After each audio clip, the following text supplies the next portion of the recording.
precisamente con una de las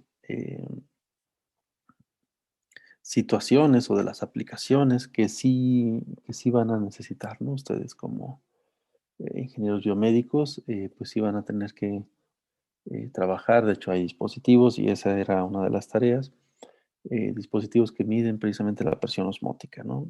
Eh, y en ese sentido, pues era la tarea, ¿no? Orientarlos a algo que realmente necesitan, que realmente van a aplicar en su vida profesional. Em, estaba dudoso yo en dejarles esa actividad, porque en realidad sí era un material eh, rudo, no es un material fácil de leer, fácil de entender. Sin embargo, me animé a dejarles la actividad y pues muy contento, ¿no? De ver los resultados. Creo que los trabajos que me han entregado, bueno, los que vi, ya deshabilité la sección, pues, pero los que estuve revisando, pues me parecieron muy adecuados, muy atinados. Yo quisiera escuchar de allá para acá qué les pareció esa experiencia, o si ya habían ustedes leído y analizado patentes de dispositivos biomédicos.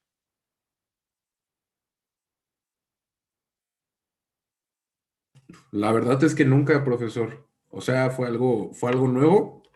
De hecho, cuando estábamos en plena discusión con mis compañeros de cómo empezar esto, pues sí fue como curioso, ¿no? Porque es así como que, pues, ¿por dónde agarro esto? Porque de repente empiezas a leer la misma palabra una y otra vez, así, proceso, proceso, proceso, proceso, y piensas que son cosas iguales, pero cuando te pones a analizarlo más, o sea, una lectura más, más detenida, pues te das cuenta que se refiere a cosas un poco diferentes. Y pues está curioso, parece como un manual. Bueno, a mí Ajá. me pareció que era como un manual, casi, casi. Sí, sí, sí, sí, es correcto. Sí, esa es la diferencia, pues. Hay muchos artículos, pues, de estudios del efecto de la presión osmótica en las células, ¿no? Sobre todo, o en hemodiálisis.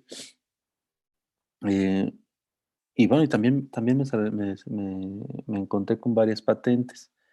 Y yo, al igual que ustedes, pues sí, es más fácil de leer un libro, y luego después de un libro, pues un artículo, y luego después de un artículo, pues lo que sigue es una patente, ¿no? En complejidad, y ya no hay más, ya no hay cosas más complejas, ¿no? Al menos en mi experiencia, esa ha sido como la forma en que se me ha complicado de leer y también de escribir. En mi experiencia de redacción, pues tengo la fortuna, pues, de haber escrito capítulos de libro, libros completos, eh, artículos, y tengo una patente, ya, aceptada, pues, y demás. Hace 4 años la aceptaron, o 3 años. Y la verdad es que es una experiencia diferente. El escribirlas también es una experiencia diferente, y el leerlas, también. Entonces, ese dispositivo biomédico, pues, es lo que ustedes van a encontrar allá afuera. Dispositivos que están bajo licencia de patentamiento. Eh, Hay formas, pues, de obtener las patentes también de formas gratuitas. Eh, en otros casos, pues no, si tienes que pagar por ella para leerla, y a partir de que tú la descargas y que pagas por ella, pues te están monitoreando para ver que no la rompas, ¿no? Como dicen, que no la uses sin pagar las regalías correspondientes, pues. Entonces, es una forma diferente de redactar, ¿se fijan? Como decía su compañero, es como un manual, efectivamente, es como un manual, pero no te dan toda la información detallada. A diferencia de un artículo, ¿no? Donde ustedes sí van a encontrar datos muy, muy puntuales, muy concretos, muy exactos, que son fácilmente repetibles, o que deberían de ser fácilmente repetibles y reproducibles en nuestras condiciones, en nuestro laboratorio, en nuestro hospital, en donde ustedes estén. Eh, en las patentes no te dan los datos tan tan exactos, tan específicos. O sea, sí hay algo que tienes que descubrir por ti mismo y, y lo ponen así precisamente con el objetivo de que no te sea tan fácil reproducir. Obviamente, si estás en el campo, si estás en el área, pues pudieras hacerlo, ¿no? Después de cierto trabajo. Pero el objetivo es ese, que contactes a los autores y entonces de esa manera están cerca del usuario de la patente y están entonces seguros de que si la usan, pues van a pagar las regalías correspondientes, ¿no? Eso es cómo funciona una patente, así es en el mundo ideal. En México, pues desgraciadamente hay varias patentes que se usan y que no se pagan las regalías correspondientes. Eh, Sin embargo, bueno, es algo que está cambiando, ¿no? Es una forma de operar, una forma de vivir, sobre todo de las autoridades, que ha estado cambiando últimamente, ¿no? Esperemos pues que ustedes estén en un mundo laboral en donde si ustedes patentan algo, pues realmente les llegue a un beneficio, ¿no? A ustedes y a su institución. En el 2009, hace ya 12 años, cambió la Ley General de Ciencia y Tecnología de México, en donde permite a los autores ser dueños de las patentes. Antes del 2009, si yo trabajo en WAC y hago una patente, el dueño de la patente es WAC y todas las regalías son de WAC. Después del 2009 ya no, ya la ley permite que a los inventores también se les dé una parte de las regalías. Y eso ha incrementado en cierta manera el número de patentamientos en el país, lo cual es un índice importante. Eh, no hay una relación clara, no hay una ecuación matemática así evidente y demás. Lo que sí es cierto es que países que crecen en número de patentes son países que después de 2, 3 años crecen en su Producto Interno Bruto, en la calidad de vida de la población en general, crecen en ingeniería, crecen en ciencia. Entonces hay una relación ahí denotada, aun cuando no es claro, es se ha encontrado esa relación, ¿no? Países como Corea, que hace 30 años pues estaban eh, perdidos, ¿no? Estaban hundidos científica y tecnológicamente hablando, ni se diga económicamente. Hoy en día pues son potencias, ¿no? Y analizando la situación, pues resulta que hace 15 años empezaron a patentar y para empezar a patentar hace 15 años, pues hace 20, 25 años empezaron a inyectarle en ciencia y en educación y hoy en día pues ya son países potencia, ¿no? A nivel internacional. Entonces, pues me animé a ponerles esa lectura. Espero que no haya sido tan complicada de leer, como dice, no es igual pues que leer un artículo, no es igual que leer un libro, pero pues contiene información diferente. A mí me gustaría que también aprendieran a leer eso, ese tipo de información para que ustedes pudieran proponer cosas nuevas, ¿no? En un futuro mediano.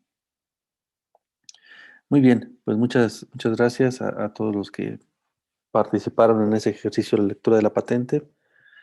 Eh, y pues si están de acuerdo, pues iniciamos con la clase del día de hoy.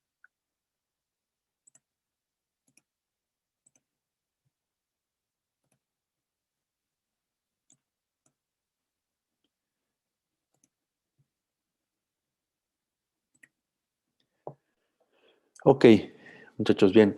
Pues entonces, el día de hoy nada más vamos a ver estos 3 puntos. Los primeros dos, pues básicamente es algo de lo que ya hemos estado platicando, eh, que tiene que ver con modificación de algunas propiedades de las sustancias, propiedades que les llaman coligativas, ¿no? Las primeras dos, puntos de ebullición, de congelación y presión de vapor, pues son situaciones que se entienden relativamente fácil. Vamos a comentarlas en un momento, ¿no?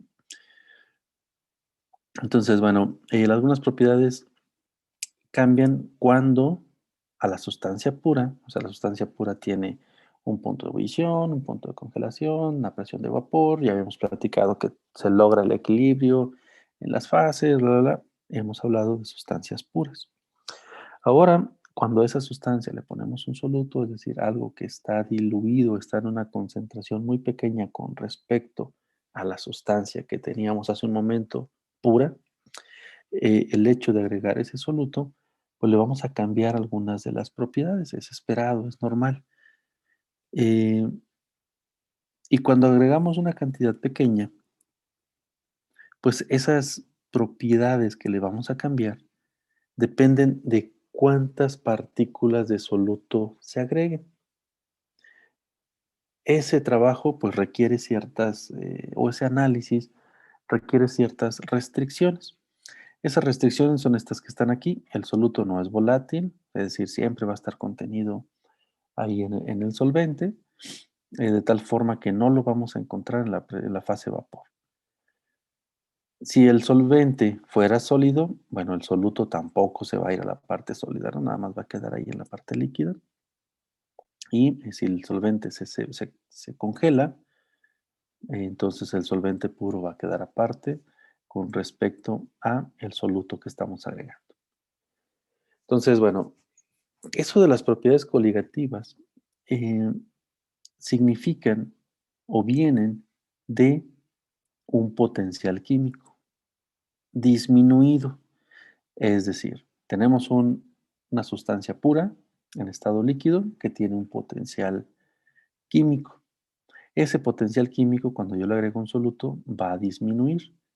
Entonces, el potencial químico va a caer de este estado, que es el mu A asterisco. ¿Se acuerdan que habíamos dicho que este era el potencial químico en estado eh, puro?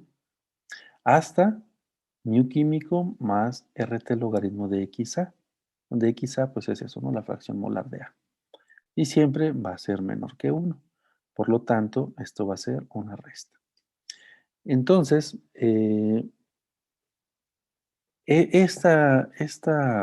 este cambio en ir de aquí hasta aquí, en todas las sustancias, lo que va a ocasionar es un aumento en el punto de ebullición y una disminución en el punto de congelación.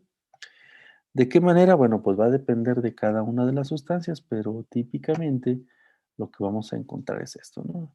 Fíjense bien, esta es la curva de temperatura contra potencial químico para un líquido puro.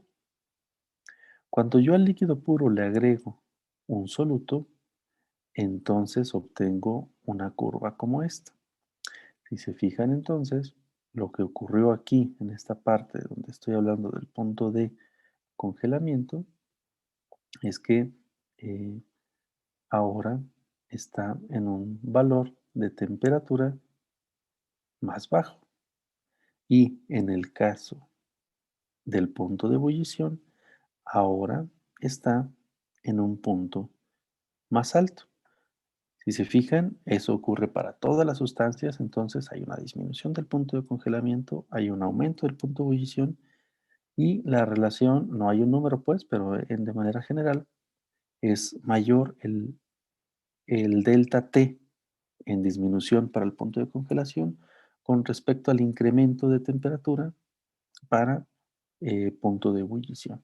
Entonces, esta es la forma en cómo se van a comportar las distintas soluciones cuando nosotros agregamos un soluto, ¿no? Entonces, lo podemos ver, por ejemplo, si estamos sirviendo agua, podemos decir, pues hierve a 100 grados, de manera así muy coloquial, y si a esa agua le ponemos alguna sustancia, digamos sal o azúcar o algo, bueno, ya no va a bullir en 100 grados, sino que va a bullir, por ejemplo, en 102 grados.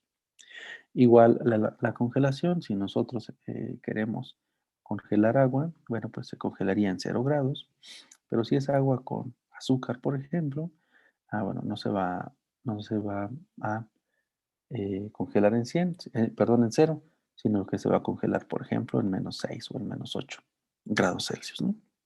Entonces, Ese es un comportamiento que vamos a observar en todas las condiciones. Eh, y también existe otra propiedad que cambia, que tiene que ver precisamente con la presión de vapor. Entonces, cuando un líquido eh, está puro, tenemos un cierto acomodo, un cierto orden, una cierta entropía, vamos a decir. Y esa entropía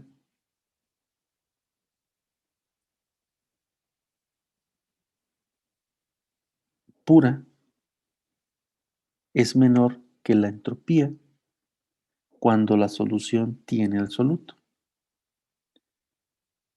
Eso se logra, o eso existe, o eso se puede explicar porque eh, existe un bloqueo de puntos que están expuestos o que están en contacto con la otra fase. Es decir, esta fase es líquida, esta fase es vapor, y cuando está pura la sustancia hay una comunicación o hay una relación entre la parte líquida y la parte sólida única, ¿no? Entre ellas.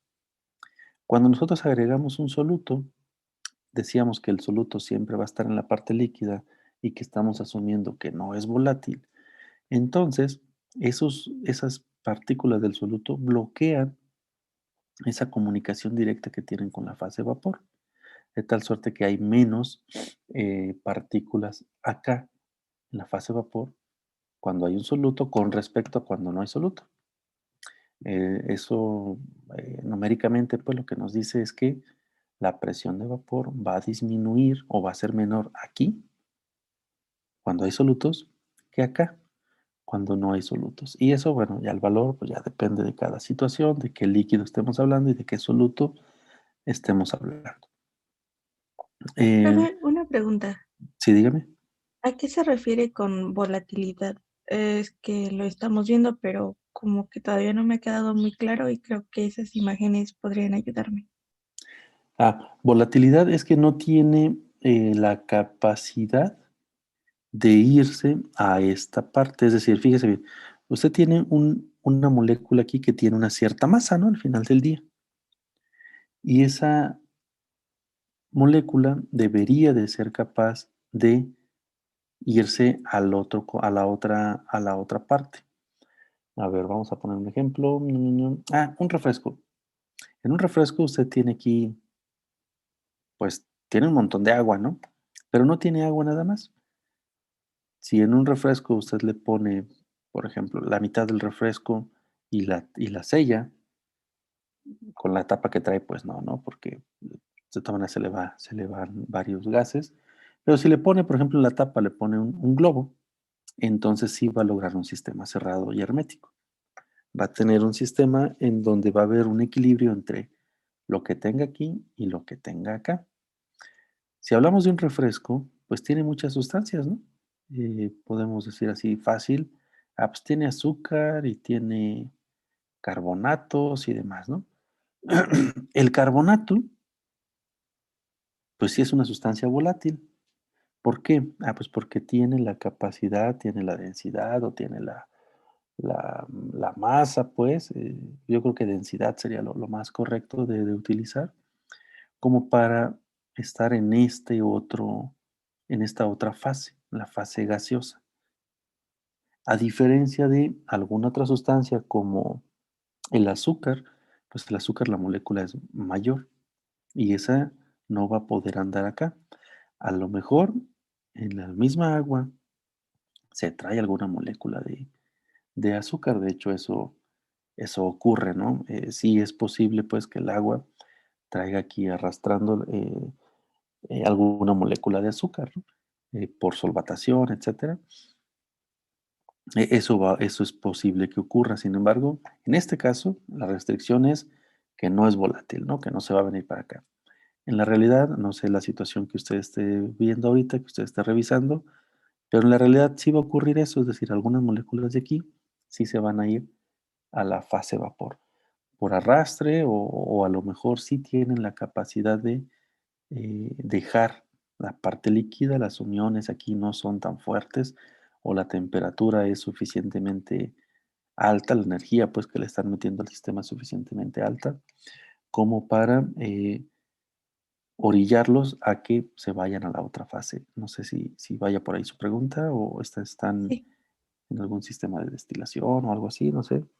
No, sí, está bien. Muchas gracias, profe. Ok, no de nada. Ok, entonces eso ocurre en un sistema puro cuando le agregamos algún soluto. Vamos a aumentar el punto de ebullición, va a disminuir el punto de congelación y va a disminuir la presión de vapor. Finalmente, como parte de estas propiedades coligativas, tenemos la ósmosis. Entonces, bueno, ósmosis es una palabrita griega que significa empujar, que significa o que se utiliza o que se entiende en físico-química como el paso de un solvente puro hacia una solución separada de él. Y ese paso del solvente es a través de de una membrana semipermeable que es permeable al solvente, pero no al soluto. Eso es ósmosis. Para lograr que la solución ya no pase por esa membrana semipermeable, que es permeable al solvente y no al soluto, necesitamos aplicar una cierta presión y entonces se logra un equilibrio. Esa cierta presión para evitar que el solvente siga pasando a través de esa membrana es lo que se conoce como presión osmótica. Y bueno, más o menos es como el símbolo de pi. Esta propiedad de los líquidos sí tiene uso en la biomedicina, ¿no? Típicamente, por ejemplo, así funcionan las membranas, así funciona en la diálisis y eh, una, una técnica que se llama osmometría. No sé si ustedes la han escuchado.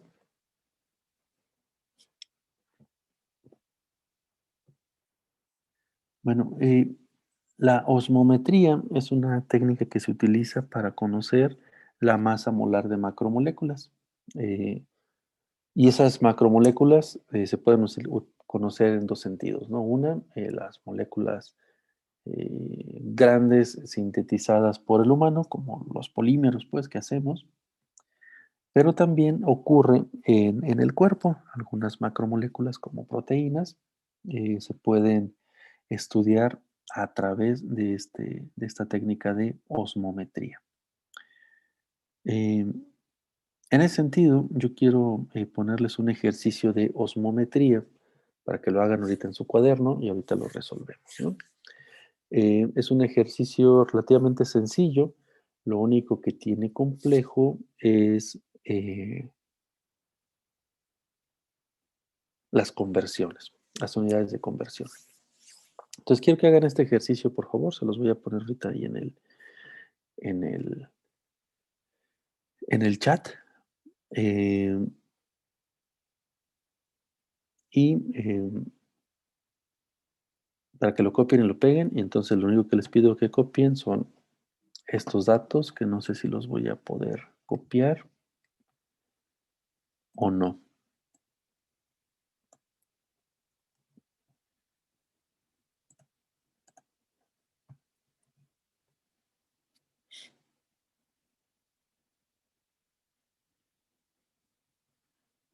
¿Vale? Entonces vamos a hacer un ejercicio de osmometría. ¿En qué consiste ese ejercicio? Bueno, nos dan unos datos, bueno, nos piden encontrar la masa molar de un polímero cualquiera, en este caso cloruro de polivinilo, en un solvente cualquiera, en este caso ciclohexanol. Ok, entonces lo que nos dan son las presiones osmóticas de las disoluciones del PVC, de la macromolécula, en el solvente ciclohexanona a 298 Kelvin, ¿no? Es decir, a 25, básicamente 25 grados Celsius. Entonces lo que tenemos que encontrar es la masa molar. Esta entiendo que es una aplicación común en la biomedicina. Bueno, la gente que trabaja con macromoléculas, ¿no? Entonces pensaría yo que sí es una aplicación que pueden tener en su vida profesional. Entonces, bueno, considerando, bueno, nos dan las presiones osmóticas, ¿no? A una concentración de 1, 2, 4, 7 y 9 gramos por decímetro cúbico de PVC y nos dicen que la altura es 0.28, 0.71, 2.01, 5, 10 y 8. Entonces, considere lo siguiente. 1. Las presiones están en términos de altura de la disolución, cuya densidad, entonces también depende de la densidad del líquido que se está moviendo, ¿no? Más o menos como esta imagen, ¿no? Que vemos aquí. Es la diapositiva que sigue. Primero resolvemos el problema. Entonces, las presiones están expresadas en términos de las alturas de la disolución. Esa disolución tiene esta densidad, 0.98 gramos por centímetro cúbico. Y está en equilibrio con la presión osmótica. Entonces, en osmometría, el punto de intersección de la recta, es decir, si recordando que la ecuación de la recta Y es igual a mx más b, la intersección de la recta en el origen es b. Entonces, en osmometría, el tratamiento que se hace es el siguiente. El punto de intersección de la recta, es decir, b en la ecuación de la recta, es igual a h sobre c, donde h es la altura y c es la concentración. Y esto es igual a RT sobre ρgm. RT es la constante de los gases, T es la temperatura absoluta, ρ es la densidad de la disolución, G es la gravedad y M es la masa molar del polímero. La masa molar del polímero, lo que nos están preguntando. Entonces tenemos que obtener este valor. ¿Cómo llegamos a este? Esta es la clave, ¿no? En osmometría, esta es la clave, obtener HC.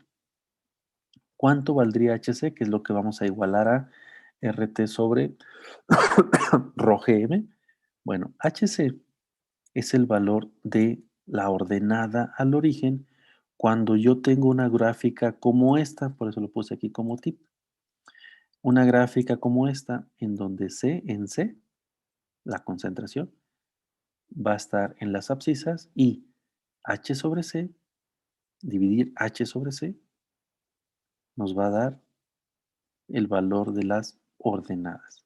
Entonces tienen que construir un gráfico como este. Por un lado tenemos la concentración en gramos por decímetros cúbicos y por otro lado tenemos la división o la razón de H sobre C. H, la altura en centímetros, sobre C, que está la concentración en gramos por decímetros cúbicos. De tal suerte que H sobre C tiene las unidades de centímetro sobre o por gramo a la menos 1 por decímetro cúbico. H sobre C, H son centímetros, estamos dividiendo entre las unidades de C, que son gramos por decímetros cúbicos. Entonces, el tip es primero hagan este gráfico. Cuando se extrapola a la ordenada al origen, este valor de aquí es B. Este valor de B lo vamos a sustituir por, como si fuera H sobre C, con las unidades de H sobre C, y lo vamos a igualar a RT sobre ρgm. Lo que yo necesito encontrar es M, la masa molar. La masa molar, ¿qué unidades tendrías, qué unidades tendría, muchachos? Masa molar. Gramos sobre mol, ¿no? Perfecto. O kilogramos, ¿no? En este caso, para hacerlo más fácil. Kilogramos sobre mol. ¿Sale? Entonces, ya les pasé el problema ahí en el chat. Cópienlo y péguenlo, por favor. Y lo que quiero que copien en su cuaderno es este gráfico, porque eso sí no lo puedo. Entiendo que no lo puedo pegar en el chat. No, no se puede.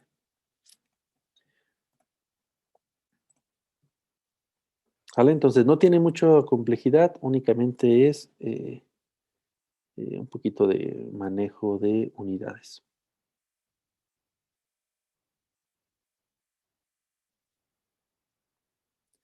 Para la constante de los gases, usen la que tenga unidades de Joule sobre Kelvin mol.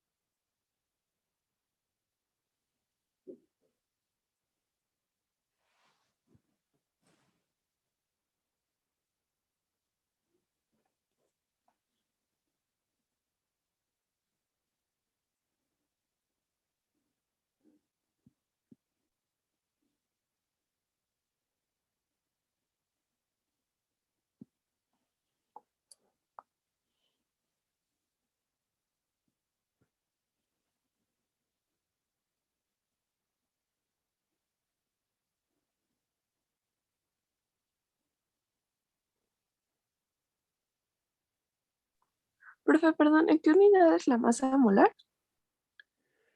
Es, para que no batallen, kilogramos sobre mol. Gracias. Por nada.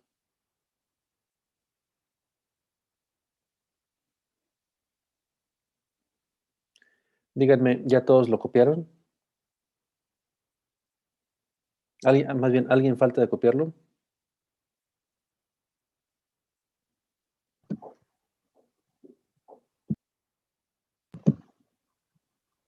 No, profe, creo que ya. Excelente. Muy bien, muchachos. A ver. ¿Qué hora es?